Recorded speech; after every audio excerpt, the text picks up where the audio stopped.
misaotra ny tompontsika ny amin'ny fahateteran'ny fotoana.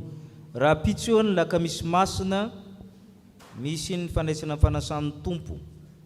Adiny ray mialoha ny dekôrna manomana ny fanaka masina sy ny sakrameta. Tsara koa tsika mpiangona tonga aloha satria mbola hiditra aorianantsika ny raha vavy katolika.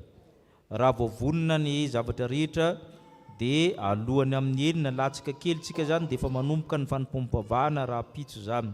Dia angatahana sika samy tonam-bavaka n'izany fotoana izany.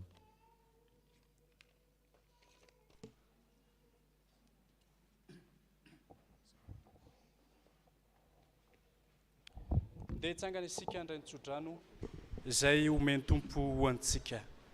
Raisy ny tsodrano izay tonona ho anareo amin'ny anaran'i Jesosy Kristy tompo manao hoe: ary Andriamanitra ny fiadanana ny hamasina anareo samy ho tanteraka, ka aoka ho arovana avokoa ny tenanareo sy ny fanahinareo ary ny ainareo ho tanteraka ka tsy hanantsiny amin'ny fiavian'i Jesosy Kristy tompontsika. Matoky izay miantso anareo sady izy ihany no hatanteraka izany. Amen. Petraka isika hivavaka mangina. Ho an'Andriamanitra irery ny voninahitra amin'ny anaran'ny Ray sy ny Zanaka ary ny fanahy masina. Amen. Zao isika dia mirava amin'ny fifaliana ary dia mirary soantsika rehetra.